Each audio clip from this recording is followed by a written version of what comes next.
November 1916. After 140 days on the Somme, the storm of gunfire slackened. The exhausted armies took their rest under skies that carried the first snows of winter. 1.25 million Europeans had been killed or maimed or had disappeared in the shell-drenched uplands above the Somme. The whole area had become an enormous graveyard at which 3 great nations mourned. Field Marshal von Hindenburg expressed their grief. Over everyone hovered the fearful spectre of this battlefield, which for desolation and horror seemed to be even worse than that of Verdun. The millions of shell holes filled with water or became mere cemeteries. Neither of the contending parties knew the exaltation of victory. Neither of the contending parties knew the exaltation of victory. This was true of more than the Somme. It was true of the whole war. Nowhere on the vast perimeter of the war, on the Eastern Front, in Italy, in the Balkans, had the battles of 1916 brought a decision. As the wounded came home and the third winter of war closed in, a chill gripped the hearts of all the belligerents.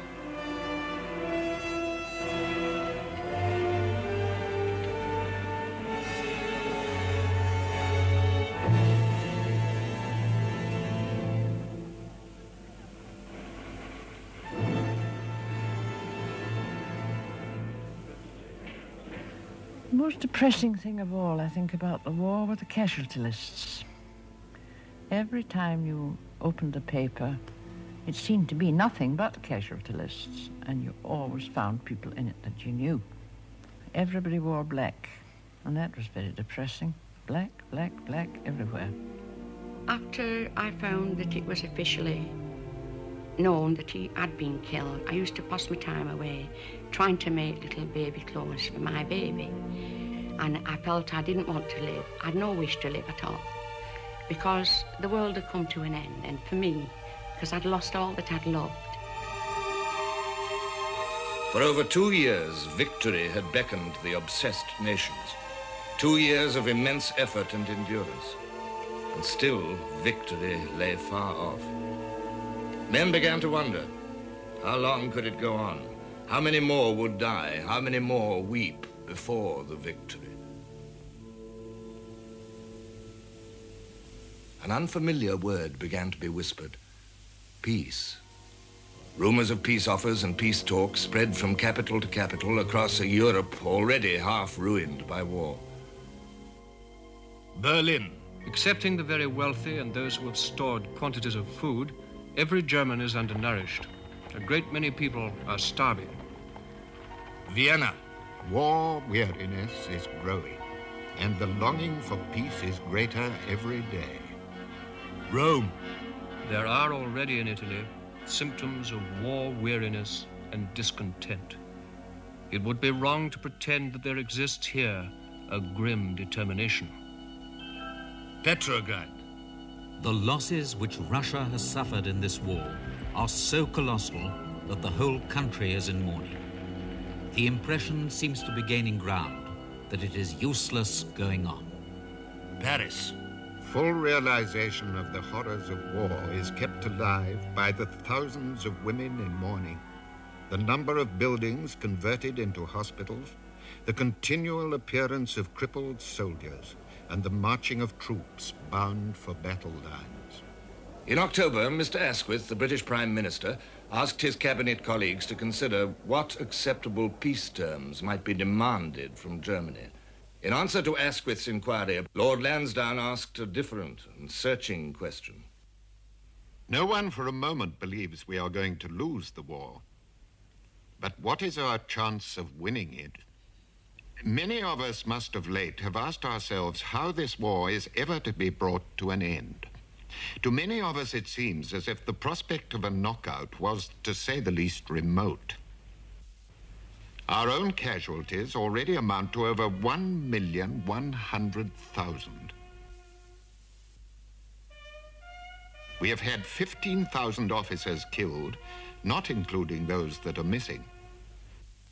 We are slowly but surely killing off the best of the male population of these islands. In the matter of manpower, we are nearing the end of our tether. The last report of the Manpower Distribution Board seems to sound a grave note of warning. The unexhausted supply of men is now very restricted, and the numbers available can only be added to by a still further depletion of industry. The army recruiting staff used every appeal and argument in its armory to persuade enough men to join the colours, but in vain. By the end of 1915, the great surge of volunteers was drying up. In January 1916, to meet the army's demands for fresh men, the government reluctantly introduced conscription for single men between 18 and 41. Only a noisy minority protested against the Military Service Act instead of the mass resistance throughout the country, feared by some members of the government. In May, conscription was extended to married men as well. The results were disappointing. There were 3,400,000 Britons of military age, but no fewer than 2,600,000 of them were in reserved occupations.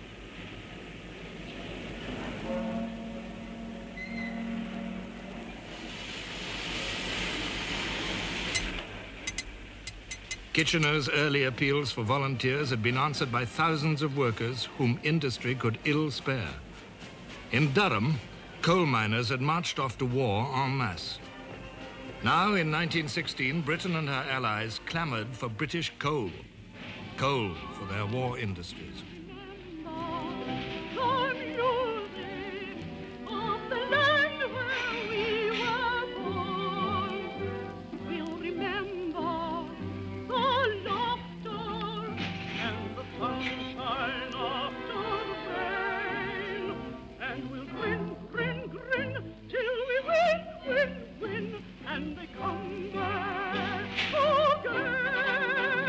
The President of the Board of Trade paints the picture in gloomy colors and anticipates a complete breakdown in shipping. The submarine difficulty is becoming acute.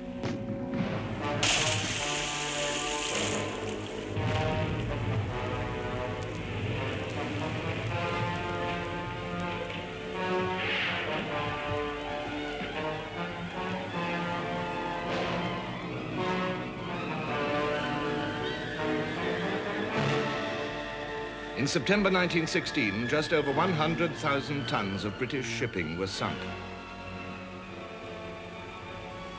By December, the monthly figure had risen to more than 180,000 tons. In the whole year, nearly 1.5 million tons of shipping had been lost, and only a third of this figure had been built to replace it.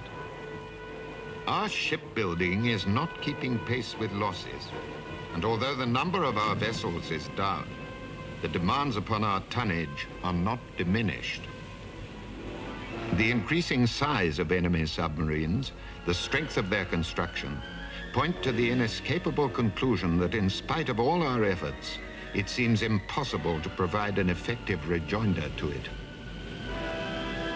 While British shipping declined, the number of German U-boats doubled. In 1916, 95 had been built, and only 25 had been sunk. The size of our home fleets is still insufficient. We have nearly reached the limit of immediate production in the matter of capital ships. We have not got nearly enough destroyers for escort and anti-submarine work. With the submarine apparently invincible, the importance of producing food from British farms increased.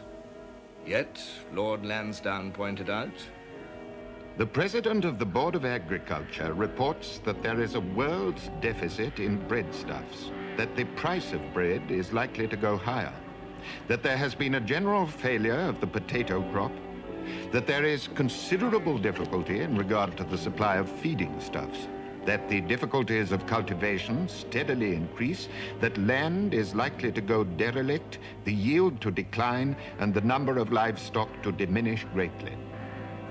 That the supply of fish is expected to be 64% below the normal.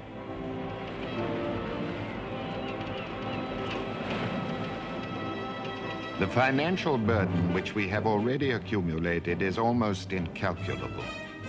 We are adding to it at the rate of over £5 million per day.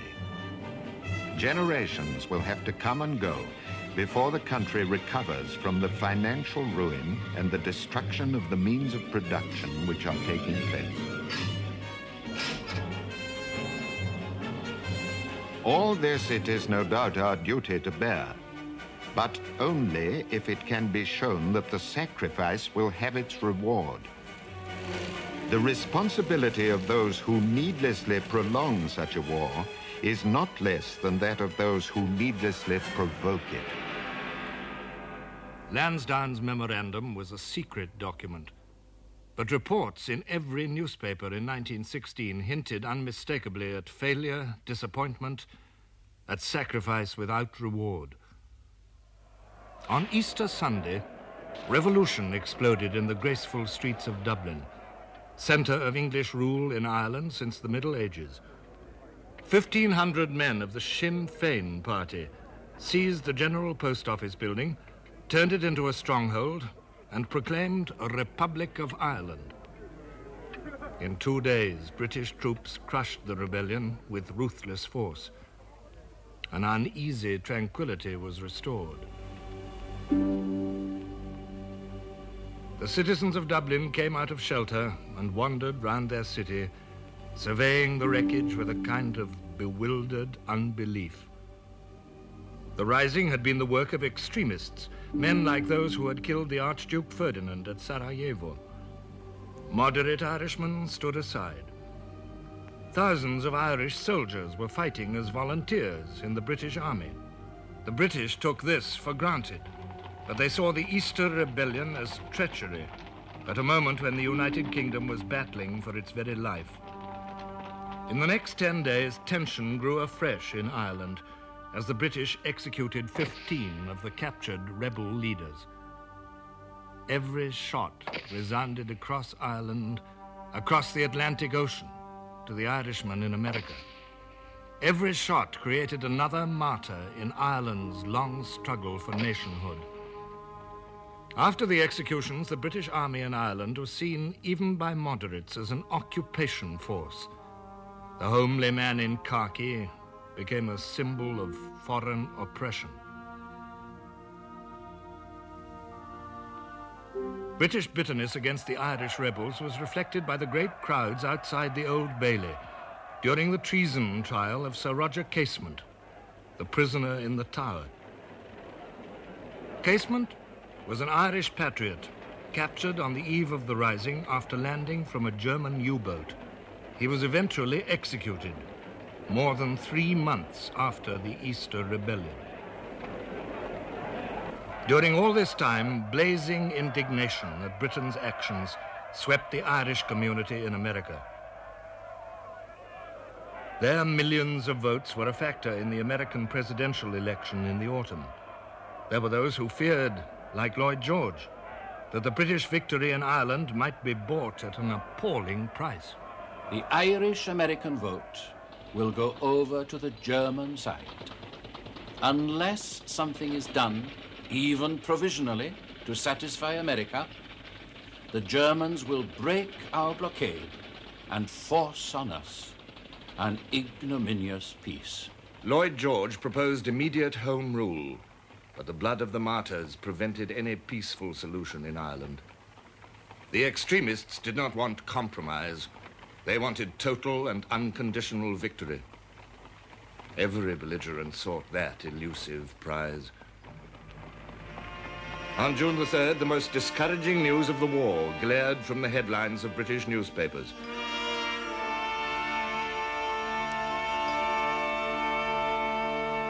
The British Grand Fleet had at last encountered the German High Seas Fleet off Jutland, and apparently had had the worst of the battle. Was this possible?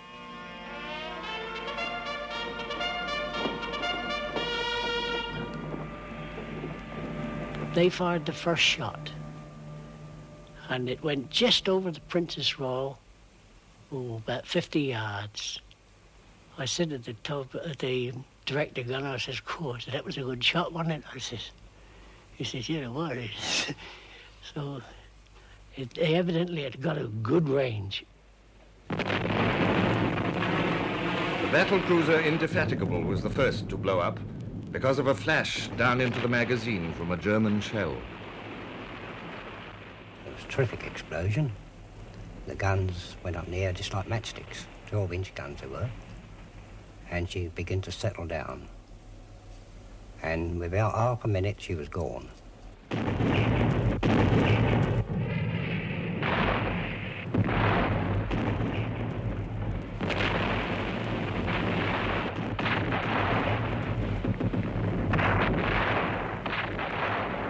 20 minutes later, the Queen Mary followed, and another ship's company paid with their lives for the inferiority of British design and material.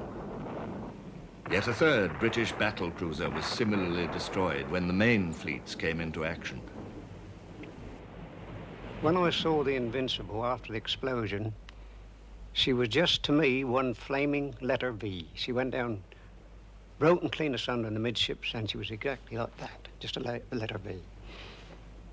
Well, of course, after that, there was other ships had already gone, many crippled.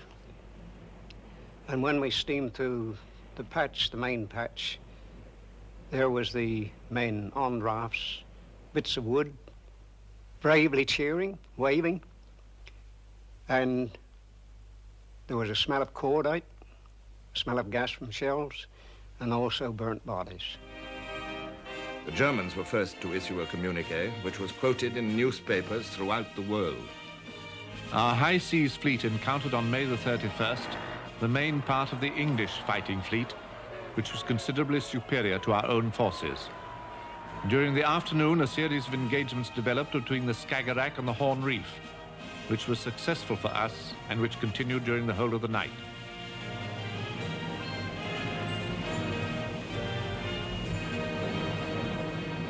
The British communique did not state whether the Admiralty considered the Battle of Jutland a victory or a defeat.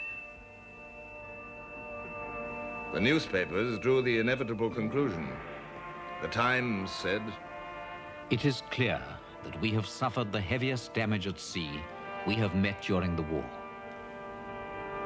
The British were stunned. The Navy was their deepest pride. 4 centuries of decisive victory lay behind the Royal Navy. In 1916, the British people expected no less. Instead, Germany's navy had had the best of an indecisive battle. German ships had proved stronger, more deadly fighting machines.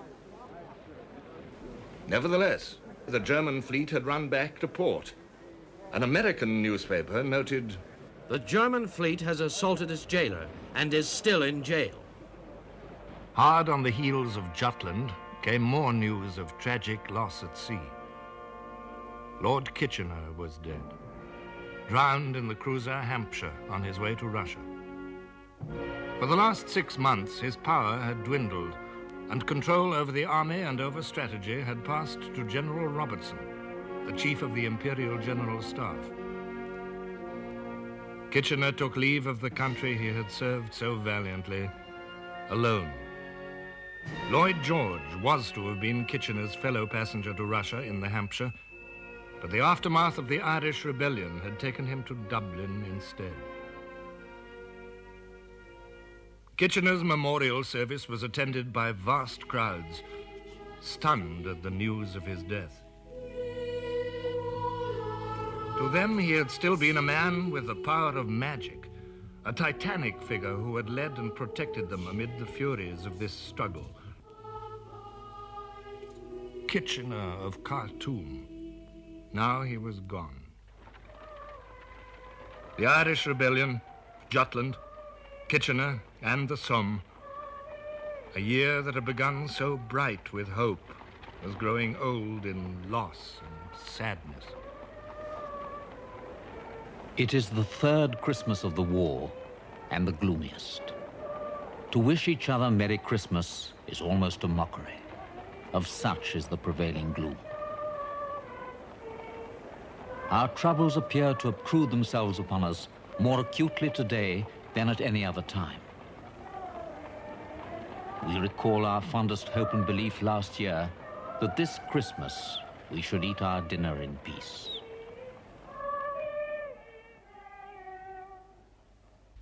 For Germany, too, 1916 was closing in gloom.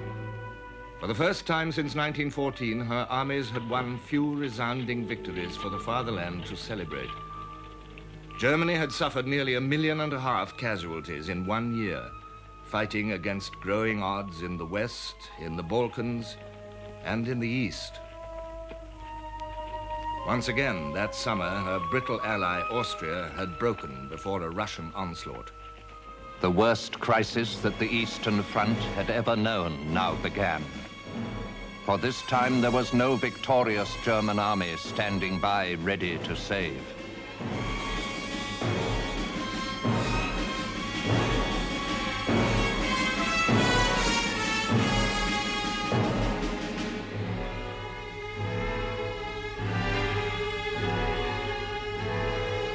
On August the 27th, Romania declared war and opened yet another hostile front against the Central Powers. Germany's enemies had at last thrown their full weight against her with simultaneous violence.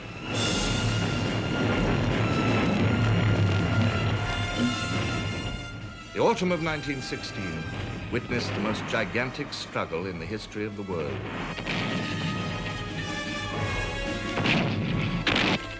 Nearly 14 million Allied soldiers against the 9 millions of Germany and her allies. The German army held on everywhere, but it was profoundly shaken. As early as September, the Germans had begun to build a new line of defenses far behind their front on the Somme, deeper and more powerful than before, the Hindenburg Line. Hindenburg told his officers, "We must save the men from a second Somme battle."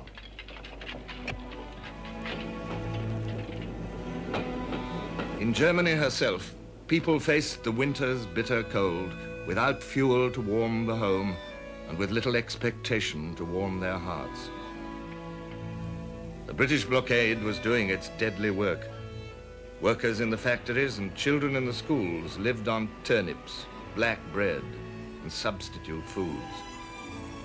Hindenburg wrote, There was no doubt that people at home had been bitterly disappointed by the military events of the last few months.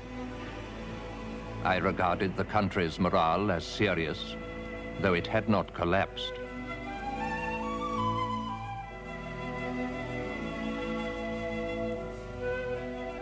Victory seemed a long way away from Germany now. In Austria, the dream had well nigh vanished. On the 21st of November, the Emperor Franz Joseph died.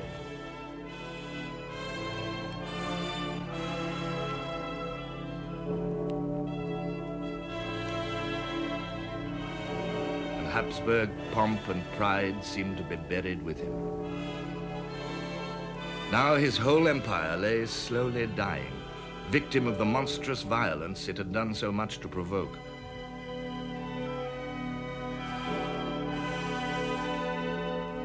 Its polyglot population, Austrian, Hungarian, or Slav, yearned for food, for warmth, for war to cease.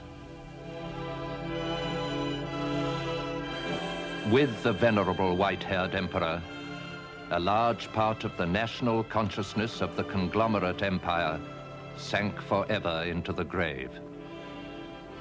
Austrian political leaders made no secret that she could not stand any further burdens in the way of military and political failures.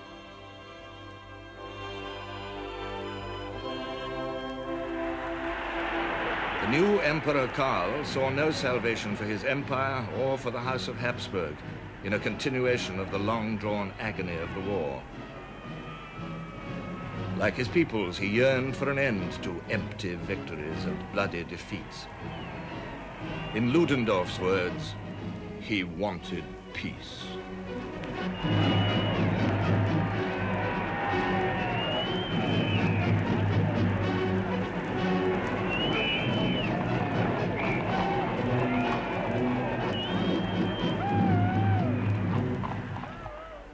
Russian Empire, too, was dying. A dynasty that had ruled for 300 years was collapsing like a ruined monument under the blows of modern war. The last hopes, the last energies of the loyal soldiers and brave officers of Holy Russia had been poured into Brusilov's summer offensive.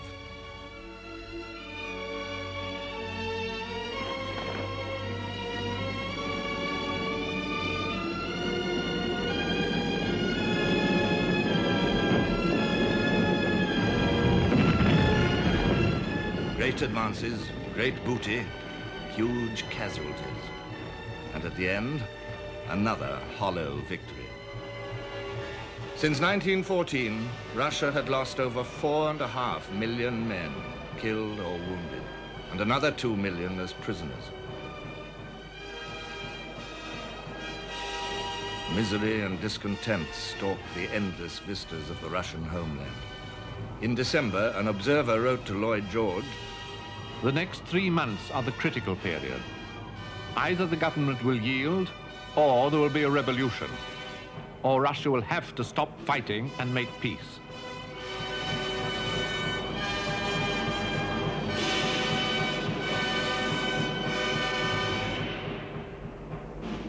In France, the dying year brought the same bleak tally. 1 in every 6 of the French adult population had passed into the armed forces. 1 in every 25 of the entire French race was now dead or wounded or missing. Verdun had been the only French victory of 1916, and this victory had taken 10 months to produce, at a cost which everyone understood to be immense. A French soldier wrote, "What kind of nation will they make of us tomorrow? These exhausted creatures, emptied of blood, emptied of thought, crushed by superhuman fatigue." After 2 years of war, France was calling up boys of 17, and still the invader squatted immovably on her soil. How long could she fight on? The war can last a year longer if our forces melt away at the same rate as in the preceding months. France may emerge victorious from the struggle, but she will be exhausted and condemned to become a nation of second rank. Neither of the contending parties knew the exaltation of victory. To all of Europe, the price of elusive victory was proving higher and higher. Small wonder that men's minds turned to fresh concepts. In Germany, the Imperial Chancellor, Bethmann Hollweg, saw peace negotiations as the only way out of the European catastrophe. After 2 years of war, without any real prospect of an end, I felt that this step was politically necessary. On the 6th of December, the Germans captured Bucharest, capital of Romania, and this solitary victory gave Bethmann Hollweg the springboard he needed. As the German troops marched in, he sent a note to the American government. Prompted by the desire to avoid further bloodshed and to make an end of the atrocities of war, Germany, Austria, Bulgaria, and Turkey have proposed to enter forthwith into peace negotiations. If, in spite of this offer of peace and reconciliation, the struggle should go on, Germany and her allies are resolved to continue it until a victorious end, but they solemnly decline every responsibility for this before humanity and history. Now, both the American president, Woodrow Wilson, and the Pope intervened to ask the warring nations to state their peace terms. Reactions were mixed. In Britain, there were a few newspapers which argued, "A summary rejection without reasons of the German offer by the Allies is out of the question." But other papers demanded war until Germany was utterly smashed. The question is the mastery between two wholly incompatible views of right or wrong, of humanity, of civilization, and of law. It does not admit of accommodation. It can be settled only by the defeat of one principle or of the other. Disillusion and disappointment at the end of 1916 did not draw men towards peace. But these feelings undermined the leaders associated with costly deadlock.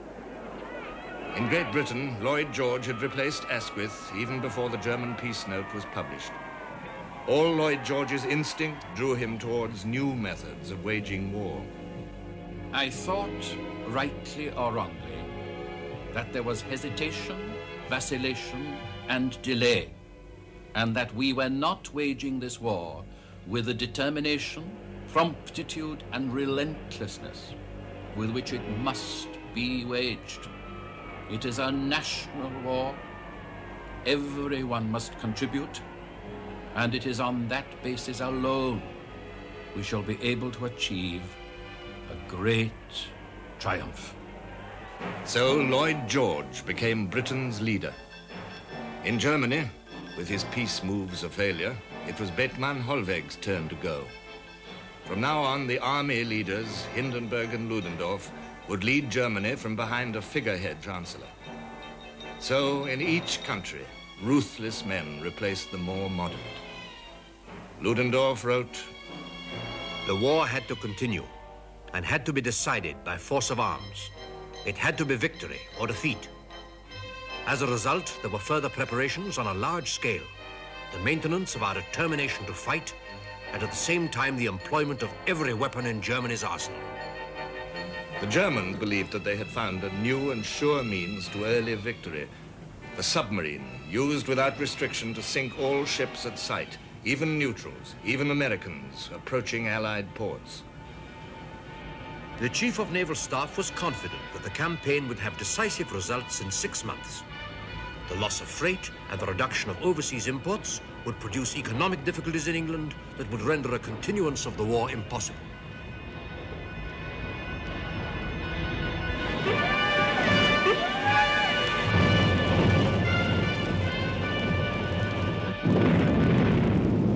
Lloyd George recognized the force of this threat. The submarine must be beaten or Britain would starve. The jugular vein of Allied vitality was the sea. If that vein were once cut off, the Allied strength would soon be drained of its lifeblood.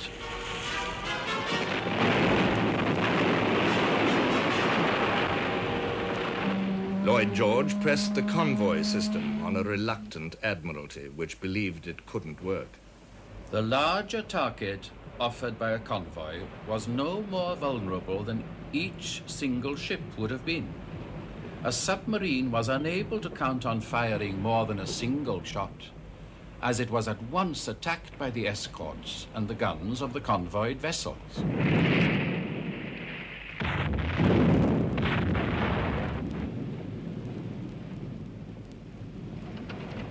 But victory at sea still depended on whether British shipyards could launch more new ships than those that sank beneath the waves.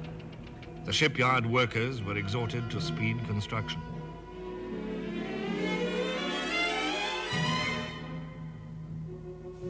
Lloyd George's new shipping controller began revolutionary new programs, building standardized tramp steamers, even prefabricated ships which never saw a shipyard. The third weapon against Germany's attempt to starve Britain was the very land itself.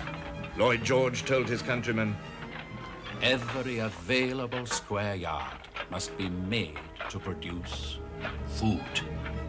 The labor available for tillage must not be turned to ornamental purposes until the food necessities of the country have been adequately safeguarded."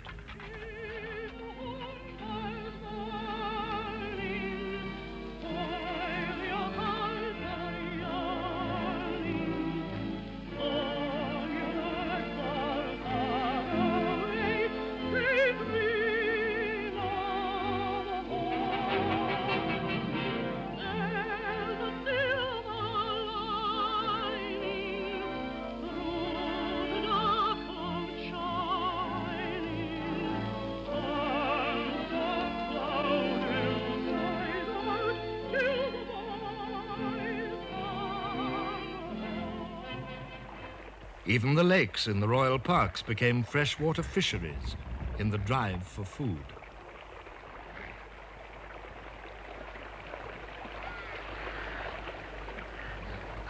Milk and sugar and meat remained very scarce and were only rationed by price. The burden of sacrifice fell on the poor. There were demonstrations and protest meetings against the high cost of living. This mass meeting emphatically protests against the inaction of the government on the food question. We fully recognize that the present inflated prices are largely due to the profiteers who are taking advantage of the national crisis to exploit the people of this country. Lloyd George appointed a food controller to cut down wasteful methods of distribution. He appealed to the nation to ration itself. The saving of food means the saving of tonnage, and the saving of tonnage is, at the present moment, the very life of the nation. New leaders, new methods in Britain and Germany.